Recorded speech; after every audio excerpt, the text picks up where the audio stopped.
우리 인류가 먼 옛날 수렵 채집 시기 때부터 하던 행동이 인간 DNA에 담겨 지금까지 이어져 오고 있는 먹을 수 있을 때 먹는다라는 그 본능에 이끌려서 맨날 플러스 마이너스 10에서 20% 구간 근처에서 아니면 겨우겨우 참고 넘겨서 50% 전후의 구간에서 대단하다면서 익절해버리면 당장 그 순간은 자신이 투자 천재고 너무너무 투자가 쉬워 보이고 안 팔고 들고 있는 사람들이 한심해 보이겠지만 좀만 시간이 더 지나고 자신의 플레이 횟수가 점점 늘어가면서 확률이 평균으로 수렴할 때쯤 그때 가서 알게 됩니다.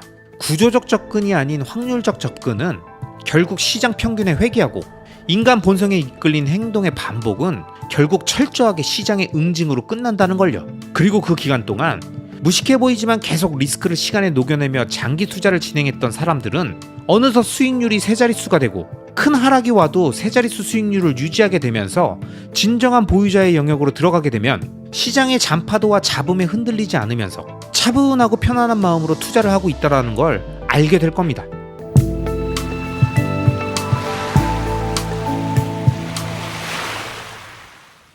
나름 투자 좀 한다는 많은 사람들은 말합니다. 익절은 언제나 옳다. 줄 때 먹어. 나중에 울지 말고. 개나 소나 장기 투자 말하다가 처물리지 말고. 저는 진심으로 이런 멘트를 날리시는 분들이 2030년에 어떻게 지내시는지 보고 싶습니다. 정말 나중에 그분들이 어떤 얘기를 하는지 듣고 싶어요. 물론 이분들의 말씀이 틀린 건 아닙니다. 익절했으니까 투자로 돈도 벌었다는 거고 모든 자산이 장기적으로 오르는 건 아니니까 똥을 장독대 안에 넣어놓고 숙성시키면 당연히 안 되겠죠. 그런데 여러분, 만약 그 자산이 장기적 우상향 구조라면 그걸 아는데도 익절은 언제나 옳다며 매매를 한다고요? 줄 때 먹고 나오라고요? 그렇게 그 자산에 아무런 믿음도 없이 자신이 원하는 가격과 구간을 기계적이고 감각적으로 쫓는 사람이 있다면 그들은 대부분 트레이더겠죠. 그들은 그게 일이고 그게 본인의 스킬이기 때문에 당연히 그걸 철저히 해야겠죠. 왜냐? 그들은 그 자산에 아무런 감정이 없거든요. 그냥 트레이딩의 대상일 뿐입니다. 장기적 우상향이니 미래 가치니 내러티브니 다 관심 없고 오로지 타이밍과 칼 같은 매매로 리스크를 타이밍에 덜어내는 것 뿐입니다.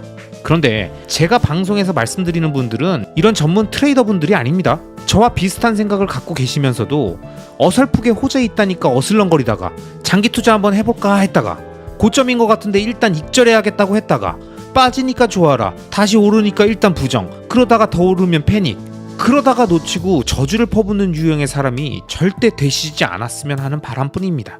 적어도 제 채널의 구독자분들이라면 말이죠. 제가 첫 부동산을 매수했었던 2017년에도 이미 부동산 시장은 크게 들썩거리고 있던 시절이라 매수하는 사람들도 있었지만 당연히 고점이라고 생각하고 파는 분들도 계셨습니다.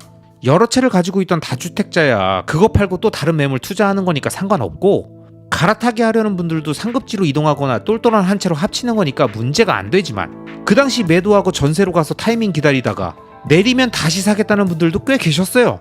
그리고 실제로 정부의 규제책이 계속 나오면서 구간만 보면 가격이 조정되거나 하락하는 순간들이 당연히 있었죠. 그리고 그 순간은 매도한 사람이 자신의 판단이 맞았다면서 얼마나 좋아라 했겠습니까? 그런데 여러분, 이 그래프에서도 보듯이 그 이후 서울 부동산 가격은 미친 듯이 올라갔죠. 이런 장기적 우상향 자산에 대항해서 자신이 모든 걸 예측하며 놀라운 고개를 펼치면서 하락 구간은 계속 피하고 상승 구간은 다 취할 수 있을 거라고 생각하십니까? 2017년에 서울 부동산을 판 건 익절이니까 오른 거라고요? 익절은 언제든 옳다면서요. 이건 아니죠. 부동산에서 익절이 오른 경우는 무조건 상급지로 이동하는 경우지 현금 확보를 위한 용도가 아니죠. 왜냐면 부동산은 대출을 끼고 사는 자산이고 변동성은 작지만 덩치가 크기 때문에 한 번 오르면 호가가 몇 천씩 움직이는데 자신의 소중한 자산을 걸고 그런 도박을 왜 해야겠습니까? 자신의 베이스 캠프를 걸고 익절을 논하며 절대 도박을 하지 마세요. 그럼 주식이나 비트코인 같은 금융자산은 어떨까요? 많은 사람들은 이런 얘기를 합니다. 그래, 부동산은 거래 비용도 많고 덩치도 크고 필수제니까 사팔사팔 안 한다는 게 맞다는데 오케이. 그런데 주식이나 비트코인은 나눠서 팔 수도 있고 거래 비용도 안 비싸고 쉽게 포지션도 변경할 수 있는데 왜 안 팔아? 어설프게 장기 투자 뽕에 취해서 들고 있다가 50% 70% 폭락하는 걸 그냥 맞는다고? 그게 투자냐? 방관이지. 이런 얘기를 매번 듣고 있는데 참 지겹고 안타깝지만 설명해 보겠습니다. 여러분, 제가 물어볼게요. 장기적 우상향 자산을 발견했다면, 일단 장기 투자하면 큰 자산이 될 거라는 건 스스로 판단해서 동의했다면 그 다음 액션은 부동산처럼 한 방에 왕창 당하거나 아니면 적립식 매수로 계속 조금씩 지속적으로 담는 거겠죠? 근데 대부분의 사람들이 금융투자를 할 땐 나눠서 살 수 있다는 장점을 이용해서 지속적으로 매집하는 경우가 많지 목표 수량을 한 방에 다 담는 경우는 적죠. 그럼 장기적 우상향 구조의 자산을 발견해서 계속 매집을 하고 있는 와중에 자산의 가격이 하락한다면 어떤 행동을 해야 할까요? 당연히 더 싸게 자신의 목표 수량을 채울 수 있으니까 매입 원가를 줄일 수 있다는 마음으로 추매하고 더 내리면 더 사는 겁니다. 언제까지? 자신의 목표 수량이 채워질 때까지. 그리고 이 목표 수량은 상당히 큰 규모로 잡고 장기적으로 매집하는 경우가 많기 때문에 미래에 억대 이상의 자산을 형성한다는 개념이지 차익을 챙기겠다는 생각이 아닌 거죠. 이 관점은 부동산이냐 금융자산이냐 변동성이 크냐 작냐의 차이가 아닙니다. 그런 기준으로 결정되는 요소가 아니라는 겁니다. 자, 테슬라 차트를 보세요. 이렇게 장기간 상승하는 우상향 그래프의 중간중간에 지금은 잘 보이지도 않는 그 콩알 같은 구간을 먹겠다고 이렇게 우상향으로 솟구쳐 오르는 자산에서 뛰어내리면서 익절은 언제나 옳다고요? 이 구간에서 팔면서 익절은 언제나 옳다고요? 진짜로? 이 구간에서 팔고도 익절은 언제나 옳다고요? 그럼 비트코인 차트를 볼까요? 이건 테슬라보다 더 매운맛입니다. 이 구간에서 팔고도 꺽 하면서 까불면서 익절은 언제나 옳다고 소리친 사람이 있다면 이게 무슨 의미가 있습니까? 보세요. 이 구간에서도 익절은 진짜 언제나 옳다고요? 저때 배부르게 먹었다는 그 사람이 먹은 건 도대체 지금 와서 보면 무슨 의미고 그 이후에 나머지를 다 놓쳤다면 얼마나 큰 손해입니까? 투자의 세계에서 하락을 예측하고 매도한 투자자가 잃은 돈, 즉 팔아버린 그 이후 상승분에 대한 기회비용이 실제로 그냥 들고 있다 하락 자체로 사라졌던 돈보다 훨씬 많다는 사실을 우린 무조건 기억해야 합니다. 근데 여러분, 이렇게 익절이라면서 바로바로 눈앞의 고점 구간을 스스로 판단하면서 던지는 사람은 어떤 사람일까요?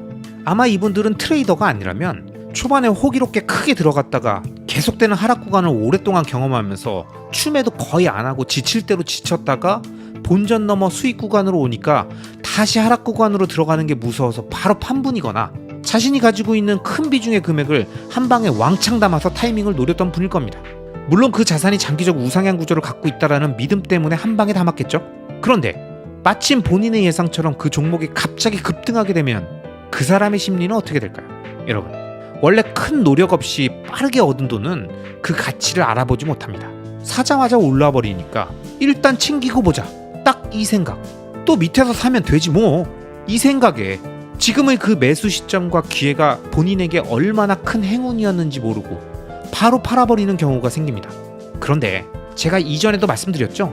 투자자들이 심리적으로 요동치는 구간은 매수 플러스 마이너스 10에서 20% 구간이라고요. 맨날 이 구간에서 우리 인류가 먼 옛날 수렵 채집 시기 때부터 하던 행동이 인간 DNA에 담겨 지금까지 이어져 오고 있는 먹을 수 있을 때 먹는다라는 그 본능에 이끌려서 맨날 플러스 마이너스 10에서 20% 구간 근처에서 아니면 겨우겨우 참고 넘겨서 50% 전후의 구간에서 대단하다면서 익절해버리면 당장 그 순간은 자신이 투자 천재고 너무너무 투자가 쉬워 보이고 안 팔고 들고 있는 사람들이 한심해 보이겠지만 좀만 시간이 더 지나고 자신의 플레이 횟수가 점점 늘어가면서 확률이 평균으로 수렴할 때쯤 그때 가서 알게 됩니다.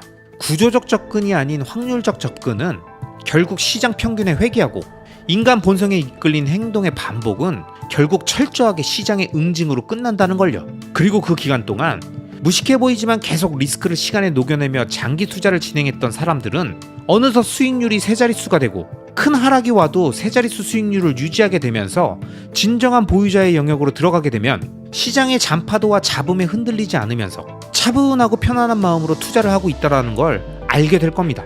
소중한 자산을 수렵 채집인의 마인드로 언제 먹을 수 있을지 모르니 발견했을 때 최대한 많이 먹자로 그때그때 위대한 포트폴리오와 심리적 안정감을 주는 놀라운 세 자릿수 수익률로 다가가는 부의 사다리를 스스로 걷어차지 마시길 바랍니다. 어렵게 좋은 자산 발견하고 구조적으로 기간과 자산과 통화의 분산까지 고려해서 자신만의 포트폴리오를 구축한 장기 투자자 분들이라면 지금처럼 대폭락장이 지나고 이제 겨우 봄 초입에 들어선 상황에 어느 날 그래프를 아무리 땡겨봐도 감흥조차 없을 구간을 먹겠다며 소중한 자산을 담보로 도박을 하지 마시라고 제 채널의 구독자님들께는 더더욱 강조해 한 번 더 말씀드립니다. 아시겠죠? 투자의 모든 리스크는 시간으로 녹여 수익으로 치환하는 겁니다. 오늘은 오랜만에 투자 전반에 대한 제 생각을 한번 말씀드려 보려고 합니다. 먼저 누군가 저에게 잃지 않는 투자를 하고 싶다고 말하면서 그러려면 어떻게 투자해야 하냐고 묻는다면 저는 자신 있게 이 말을 할 겁니다. 무조건 1등에 투자해라. 최소한 대한민국 1등, 가능하면 전 세계 1등, 무조건 1등에 투자하라고 말할 겁니다. 왜 그러냐고요? 1등은 무조건 이유가 있고 오랫동안 1등이라면 무시 못할 이유가 있기 때문입니다. 여러분 이런 얘기 아시죠?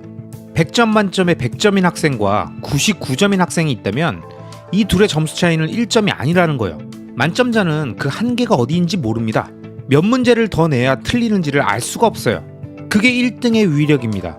자기 위에 아무도 없으니 한계가 어디까지인지, 진짜 실력이, 진짜 내실이, 체력이, 맷집이 어디까지인지 아무도 알 수가 없습니다. 이걸 투자의 영역으로 옮겨와 볼까요? 여러분, 전 세계 최고의 기업은 현재 시총 기준으로 애플이죠. 그래서 애플은 한계를 알 수 없습니다. 가장 보수적이고 확실한 게임을 좋아한다면 주식 투자에선 애플만 투자하면 됩니다. 실제로 워렌 버핏의 회사인 버크셔 해서웨이의 포폴의 40에서 50%가 애플이죠. 이것만 보면 성향이 딱 나오는 겁니다. 근데 전 테슬라에 투자하고 있죠. 왜냐? 전 나름 현재의 1위가 아닌 모든 산업 분야에서 가장 빠르게 급변하고 컨버전스가 되고 있는 미래 모빌리티 산업의 1위 기업에 배팅한 겁니다. 이 부분에서 나름 승부사적 가치 판단이 있었던 거죠. 자, 그럼 영역을 바꿔서 암호화폐로 가볼까요? 암호화폐에 투자하고자 하는 사람이라면 뭘 투자해야 할까요? 전 고민할 필요가 없다고 봅니다. 암호화폐 역사에서 처음 등장한 순간부터 지금까지 1달러의 가격을 넘어선 이후 현재까지 약 12년간 단 한 차례도 압도적으로 시총 1위를 내려놓은 적이 없는 비트코인이 최고의 투자 대상이라고 생각합니다. 왜? 12년간 1위라는 건 단순히 먼저 만들어져서 같은 바보 같은 표현으로 되는 게 아닙니다. 뭐 먼저 만들어진 게 됐습니까? 먼저 만들어졌다 사라진 기업과 서비스가 얼마나 많은데요. 비트코인이 위대한 건 12년간 단 한 차례도 그 위상이 흔들린 적이 없다는 겁니다. 여러분, 오늘 영상에서 제가 일부러 각 개별 자산의 속성이나 특징은 하나도 얘기 안 하고 있는 거 아시죠? 그냥 덤덤하게 현실적인 스코어만 보면서 얘기하는 겁니다. 때론 그게 냉엄한 현실을 가장 잘 설명해 주거든요. 자, 그럼 부동산으로 한번 가보면 어떤 자산이 떠오르십니까? 전 세계 어디든 투자할 수 있다고 하면 다양한 선택지가 나오겠지만 부동산은 보통 로컬 베이스로 실거주를 하든 렌트를 주고 관리를 하든 하니까 결국 본인이 사는 국가에 따라 갈리겠죠. 미국 같은 큰 국가라면 주 단위로 또 갈릴 테고요. 대한민국을 기준으로 얘기하자면 저는 무조건 서울 부동산이라고 말합니다. 그 중에서도 가능하면 강남 접근성이 좋은 곳. 이 대한민국 1위 부동산이 잃지 않는 투자를 원하는 수요를 계속 빨아들이며 그 가치를 유지하고 있는 겁니다. 이처럼 우리가 어떤 투자를 고민할 때는 사실 정답은 어느 정도 정해져 있죠. 그런데 우리는 대부분 그 정답을 안 고르고 엉뚱한 것을 선택합니다. 이유는 대부분 이런 것들이죠. 야, 돈이 없는데 어떻게 서울 부동산을 사? 세계 1등은 너무 무겁지 않아? 그런 속도로 언제 돈을 불리겠어? 남들도 좋은 짓 다 아는 자산은 이미 단물 다 빠진 거야. 아직 잠재 가능성이 높은 시총 작은 걸 발굴해야지. 1위가 좋은 건 알겠는데 지금은 너무 비싸니까 뒤따라가는 2위, 3위가 낫지 않을까? 대부분 이런 생각들로 결국 부동산을 고르고 주식을 고르고 코인을 고릅니다. 그런데 여러분, 처음 시작은 그렇게 시작할 수도 있지만 만약 시장에서 오랫동안 살아남고 지속적으로 자신의 부를 늘리고 떨어지는 화폐 가치를 적극적으로 방어하면서 이 환경을 제대로 활용하고자 하는 사람이라면 무조건 보수적인 접근을 하면서 각 자산의 장기적 방향성에 집중해야 합니다. 주식 투자를 한다면 최대한 각 분야의 세계 1위 기업에 집중하고 가능하면 미국 주식, B2C 기업, 신성장 산업에 위치한 시가총액 상위 종목에 집중해야 합니다. 부동산 투자를 한다면 본인의 자금 여력 안에서 접근 가능한 상급지 리스트를 순서대로 쭉 내려오면서 맞는 지역을 기점으로 첫 투자를 진행하고 지속적으로 갈아타기를 통해 급지를 높여가면서 궁극적으로 서울 부동산으로 향해 가는 것이 필요합니다. 그리고 여기서 다주택 전략으로 갈지 금융자산을 더 집중해서 모을지는 각자의 스타일로 갈릴 것 같고요. 마지막으로 코인은 길게 말할 필요가 없습니다. 그냥 비트코인입니다. 다른 알트코인들은 제가 계속 말씀드리지만 코인이 아닙니다. 탈중앙화되어 있지도 않고 암호화되어 있을 이유도 없고요. 그냥 미등록 증권이 맞습니다. 그래서 지금처럼 SEC의 공격을 받고 있는 것이고 여러 거래소에서 계속 상패당하고 있는 거고 앞으로도 이런 움직임이 지속될 거라는 겁니다. 이번에 이러다가 넘어가면 끝나는 게 아니에요. 그래서 코인은 그냥 비트코인만 코인입니다. 사실 세계 1등이란 말도 할 필요가 없어서 제가 다시 강조해서 말씀드리는 겁니다. 알트코인은 장기적 우하향입니다. 이기는 투자, 보수적 투자자들은 절대 장기적 우상향 구조의 자산에 한순간도 자신의 돈을 투자하지 않습니다. 여러분, 제가 앞서 잃지 않는 투자를 하기 위한 방법을 설명드렸던 것처럼 본인이 어떤 자산에 투자를 하든 투자의 기준을 명확하게 하고 머릿속에 어지러운 잡념들을 싹 정리하면 그 다음부터는 불필요한 행동과 단기적 이익을 쫓는 행위를 덜하게 됩니다. 그럼 그때부터 별 볼 일 없어 보이던 자신의 본업이 다시 보입니다. 당장이라도 자기가 투자한 자산이 떡상해서 졸업하겠다는 생각에 좀만 참자 하면서 억지로 다니는 게 아니라 내 자산들의 구조적 세팅이 끝났으니 이 자산들이 충분히 뿌리내리고 싹을 틔우기 전까지 자신의 본업이 주는 안정적인 월 현금 흐름의 소중함을 인식하게 되는 거죠. 그리고 더 나아가 더 많은 월 현금 흐름을 만들기 위한 다양한 시도들을 자신의 시간을 쪼개가며 하게 됩니다. 그럼 매일매일 하루하루가 엄청나게 바쁩니다. 쓸데없이 차트 보고 기사 찾아 돌아다닐 시간이 없어요. 그렇게 자연스럽게 조급한 마음이 사라지고 시간 선호가 낮아지고 보다 생산적 활동에 집중하면서 눈 깜짝하면 2년, 다시 잠깐 돌아서면 5년입니다. 이건 농담이 아니라 진짜예요. 장기 투자 10년은 엄청 지루하고 긴 시간이 아닙니다. 그런데 제가 이렇게 설명드려도 장기 투자를 지루하게 생각하는 사람들은 대부분 공통적인 몇 가지 특징이 있습니다. 첫째, 지금 당장이라도 회사나 일을 때려치고 싶어 한다. 둘째, 자신보다 앞서 있다고 생각하는 모든 이들을 한 방에 역전하고 싶어 한다. 셋째, 자신의 생각이 옳았음을 바로바로 증명받고 싶어 한다.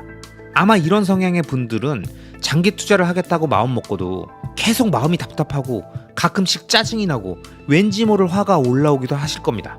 그런데 여러분, 이런 현상이 일어나는 모든 이유는 다 시간 선호가 낮아서 그렇습니다. 당장, 지금, 빨리 원하는 것을 모두 이루고 싶고 사고 싶고 먹고 싶고 하고 싶은 걸 참지 못하는 그 마음을 제어해야 합니다.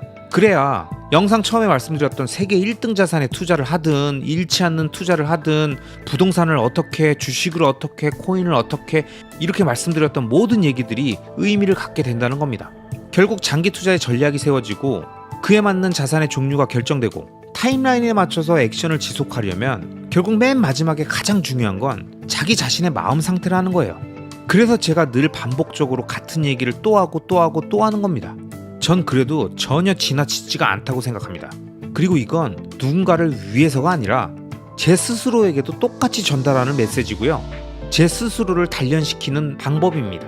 메시나 손흥민 같은 세계 최고의 축구 선수들도 매일 아침 일어나서 볼 트래핑하고 세계 최고의 가수들도 매일 아침 목을 풀고 연주를 위해 손을 푸는데 스스로 장기 투자자라는 사람이 매일 아침 무언가를 반복해야 한다면 세계 최고의 장기 투자자가 되고 싶은 사람이라면 매일 아침 뭘 단련해야 하겠습니까? 바로 본인의 마인드 아니겠어요? 조금이라도 시간 선호가 높아질 상황이 있었다면 미세하게 목을 풀고 악기를 튜닝하고 발끝의 감각을 다시 끌어올리듯 매일매일 자신의 장기 투자를 위한 낮은 시간 선호를 유지하기 위한 마인드셋의 시간을 꼭 가져야 한다는 겁니다. 그게 월드 클래스 투자자가 되기 위한 기본이 아닐까요? 그리고 이런 건 지겹도록 계속해야 되는 거 아닙니까? 그냥 습관입니다. 아시겠죠? 그럼 오늘도 끝까지 시청해주신 모든 구독자님들을 리스펙합니다.